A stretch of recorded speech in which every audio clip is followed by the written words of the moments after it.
5 రాష్ట్రాల్లో అసెంబ్లీ ఎన్నికల ప్రచారం హీటెక్కింది. పుదుచ్చేరి సహా పలు రాష్ట్రాల్లో మరో 5 రోజుల్లో అసెంబ్లీ ఎన్నికలు జరగబోతున్నాయి. దీంతో అగ్రనేతలు ప్రచారాన్ని స్పీడప్ చేశారు. ఇప్పటికే ప్రధాని మోదీ, కేంద్ర మంత్రి అమిత్ షా అస్సాం, బెంగాల్, కేరళంలో సుడిగాలి పర్యటన చేశారు. ఇవాళ ప్రధాని మోదీ చెన్నైలో ప్రచారం చేయబోతున్నారు. అటు కాంగ్రెస్ సీనియర్ నేతలంతా కేరళంలోనే మకాం వేశారు. రాహుల్ సహా తెలంగాణ సీఎం రేవంత్ రెడ్డి, తెలంగాణ మంత్రుల జోరుగా కేరళంలో ఎన్నికల ప్రచారం నిర్వహిస్తూ ఉన్నారు. ఇవాళ ప్రధాని మోదీ చెన్నైలో ఎన్నికల ప్రచారం నిర్వహించబోతున్నారు. ప్రధాని మోదీ టూర్ నేపథ్యంలో ఇప్పటికే భద్రతను కట్టుదిట్టం చేశారు అధికారులు. ప్రధాని మోదీ పర్యటించే మార్గాలను రెడ్ జోన్ గా ప్రకటించారు. ఆయా ఏరియాలో డ్రోన్ కెమెరాలు ఎగరవేయడంపై నిషేధం విధించారు. ఇక మరోవైపు ఇవాళ టీవీకే చీఫ్ విజయ్ పుదుచ్చేరిలో ఎన్నికల ప్రచారం నిర్వహించబోతున్నారు.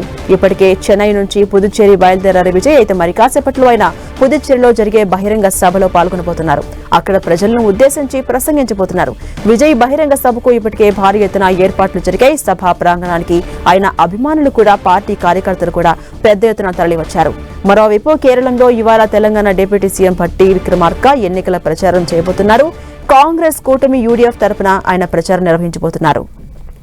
ఇక ఇప్పటికే కేరళంలో కాంగ్రెస్ ఎంపీ శశి థరూర్ సైతం ఎన్నికల ప్రచారం నిర్వహిస్తున్నారు.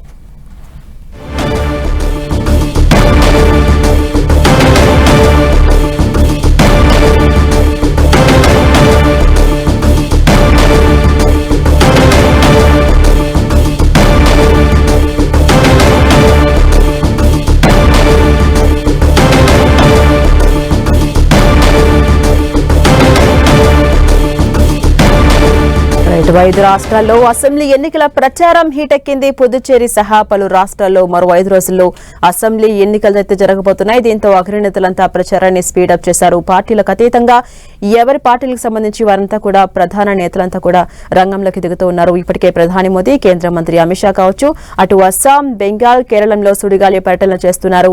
అటు టీవీకే చీఫ్ విజయ్ కూడా ప్రచారంలో పాల్గొనబోతున్నారు. మరి కాసేపట్లో బహిరంగ సభలో కూడా పాల్గొనబోతున్నారు. ప్రజలను ఉద్దేశించి ప్రసంగించబోతున్నారు.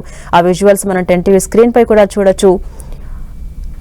ఇక ప్రధాని మోదీ చెన్నైలో ప్రచారం చేయబోతున్నారు. అటు కాంగ్రెస్ సీనియర్ నేతలంతా కూడా కేరళంలోనే మకాం వేశారు. ఎక్కడికక్కడ విశ్రాంతి లేకుండా ప్రచారంలో బిజీగా గడుపుతూ ఉన్నారు. రాహుల్ సహా తెలంగాణ సీఎం రేవంత్ రెడ్డి కావచ్చు, తెలంగాణ మంత్రులంతా జోరుగా కేరళంలో ఎన్నికల ప్రచారం నిర్వహిస్తూ ఉన్నారు.